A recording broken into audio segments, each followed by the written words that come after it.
अपने YouTube channel हस्तरेखा ज्ञान में आप सभी का। और आज हम जानेंगे कि हाथ की उंगलियों के पर्व पर, पहले पर्व पर जो आपका शंख चक्र और सीप जो बनती है वो किस तरीके के प्रभाव देते हैं, क्या फल देते हैं, आज हम यही जानेंगे। और सबसे पहला प्रश्न तो कुछ लोगों का यही होगा कि पर्व आखिर होता क्या है, हमारे हाथ में पर्व कहाँ होता है। तो मैं आपको बता दूं शॉर्ट में कि हमारी उंगली इस तरीके से आप मोड़ेंगे तो हमारी उंगली जिस तरह जहां जहां से मुड़ती है वहीं हमारे पर्व होते हैं।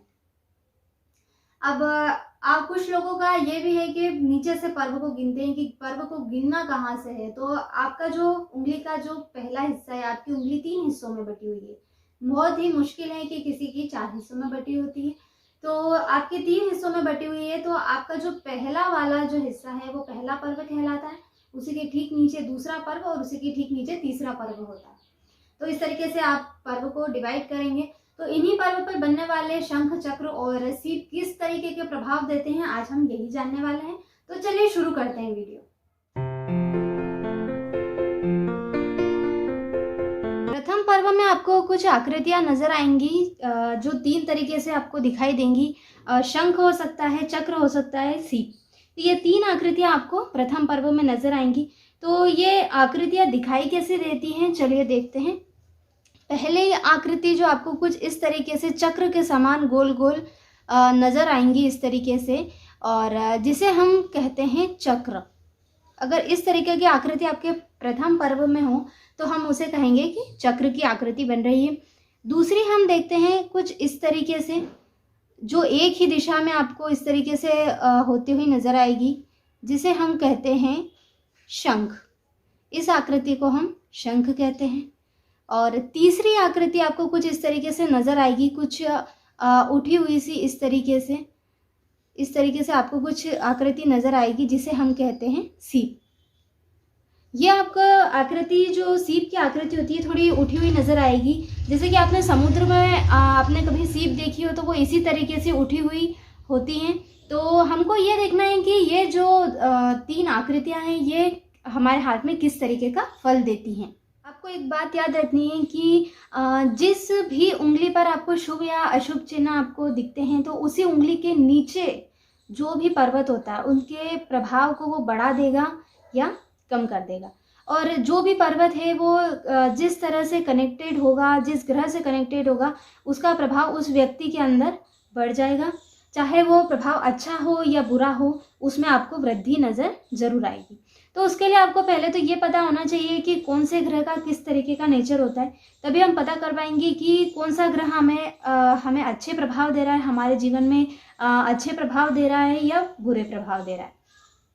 सभी पर्वतों और उंगलियों के बारे में मैंने आपको पिछली वीडियो में बताया ही था।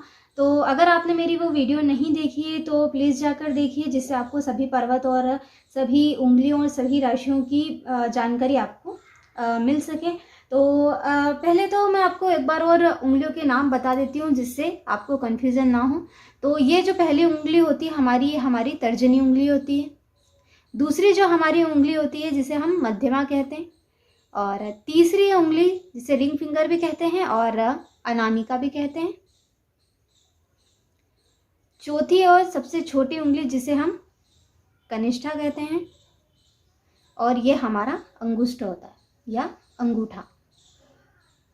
तो ये हमारे उंगलियों के नाम हैं। आगे हम देखते हैं कि तर्जनी उंगली के नीचे जो आपको पर्वत नजर आता है वो होता है गुरु पर्वत। और गुरु जो होता है वो होता है आपका ज्ञान का, बुद्धि का और आपकी मेमोरी, यानी कि और हम चीज़ देखें तो ऐसे जो लोग होते हैं वो काफ़ी अच्छे वाचक कहे जा सकते हैं, मतलब काफ़ी अच्छे बोलने वाले होते हैं ऐसे लोग। यानी कि किसी भी व्यक्ति को अपनी बात को आसानी से समझा सकते हैं, या हम देखें तो कोई भी टॉपिक अगर लेते हैं तो वो व्यक्ति पहले तो खुद अच्छे से समझेगा और फिर सामने वाले को अच्छे से क्लियर करता है। नेक्स्ट हम देखते हैं शनि पर्वत। तो शनि जो होता है ये हमारी मध्यमा के नीचे वाला जो क्षेत्र होता है इसको हम शनि पर्वत कहते हैं। तो शनि जो होता है वो न्याय करता है, मतलब न्याय के देवता कहे गए हैं शनि को। और साथ ही साथ ये जो क्षेत्र होता है ये धन का क्षेत्र भी कहा गया है क्योंकि हमारी जो भाग्य रेखा होती है वो यहीं आकर मिलती है। तो यहाँ पर अगर किसी व्यक्ति की उंगली मध्यमा काफ़ी अच्छी है और शुभ चिन्ह यहाँ बना हुआ है, तो ऐसे व्यक्ति अच्छा धन अर्जित करता है और वो धन के लिए किसी भी तरह के काम करता है और उसे अच्छा धन प्राप्त होगा। पर्वत हम देखते हैं सूर्य पर्वत। तो सूर्य पर्वत जो होता है आपकी अनामिका उंगली के नीचे वाला जो क्षेत्र होता है, ये आपका सूर्य पर्वत कहलाता है। तो सूर्य पर्वत जो होता है वो सरकारी कामों से रिलेटेड होता है। जो भी काम है, अगर आपका सूर्य आपका प्रबल है, सूर्य पर्वत अगर आपका अच्छा है, अच्छी स्थिति में है, उंगली भी अच्छी है, कोई किसी प्रकार का कोई दोष नहीं है, तो डेफिनेटली चांसेस हैं आपके सरकारी कामों से जुड़ने के। आप किसी भी तरह से सरकारी कामों से जुड़े होंगे, यानी कि सरकार से जुड़ना सिर्फ सरकारी नौकरी से ही मतलब नहीं होता है कि आपकी गवर्नमेंट जॉब लगेगी। आप सरकार के किन्हीं भी कामों से आप जुड़े होंगे। नेक्स्ट हम देखते हैं कनिष्ठा। कनिष्ठा के नीचे वाला जो क्षेत्र होता है उसको हम बुध पर्वत कहते हैं और बुध जो होता है वो व्यापार से कनेक्टेड होता है। जैसा आप सब जानते हैं कि बुध का जो क्षेत्र होगा, अगर बुध आपका अच्छी स्थिति में है तो वो व्यक्ति एक अच्छा व्यापारी होगा। नेक्स्ट हम देखते हैं शुक्र पर्वत। और शुक्र पर्वत जो होता है वो काफ़ी राजपाट वाला स्टाइल में लोग रहना पसंद करते हैं, जिनका शुक्र अच्छा होता है, स्टाइल में रहते हैं, अच्छे कपड़े पहनना पसंद होता है और अच्छा इंटीरियर होता है। तो कुल मिलाकर हम देखे जाएं तो ऐशो आराम की ज़िंदगी बिताना पसंद करते हैं ऐसे लोग। तो शुक्र जो पर्वत होता है वो इन्हीं चीज़ों से जुड़ा होता है। ये सभी ग्रहों के नेचर के बारे में हमने जाना। अब हम देखेंगे कि अगर इन पर्वतों पर इन पर्व पर, इन उंगलियों के प्रथम पर्व पर अगर ये 3 चिन्ह हो तो किस तरीके का प्रभाव देंगे, तो चलिए देखते हैं। चक्र अगर उंगलियों के किसी भी प्रथम पर्व पर आपको बनता हुआ दिखता है तो उसके नीचे जो भी आपको पर्व होगा उस पर्वत के गुणों को वो बढ़ा देगा, उस पर्वत के गुणों को वो शुभ कर देगा। आप देखते हैं कि अगर गुरु पर्वत आपका अच्छी स्थिति में है और उसी उंगली के प्रथम पर्व पर आपको इस तरीके से चक्र बना हुआ नजर आता है, तो ये जो चक्र होता है वो गुरु पर्वत के गुणों को और बढ़ा देगा। समझ रहे हैं आप बात को, कि आपका गुरु पर्वत अच्छी स्थिति में है और गुरु पर्वत की जो उंगली है तर्जनी, उसके प्रथम पर्व पर अगर आपको चक्र बनता हुआ नजर आता है, क्योंकि चक्र जो होता है वो शुभ माना गया है। तो आपका अगर चक्र बना हुआ है तो ये गुरु पर्वत के गुणों को, गुरु के जो भी नेचर है गुरु का, उस नेचर को और अच्छा बढ़ा देगा, उसमें वृद्धि कर देगा। और अगर चक्र आपका किसी भी उंगली में बना हुआ है तो उन पर्वत के गुणों को वो बढ़ा देगा, शुभ कर देगा।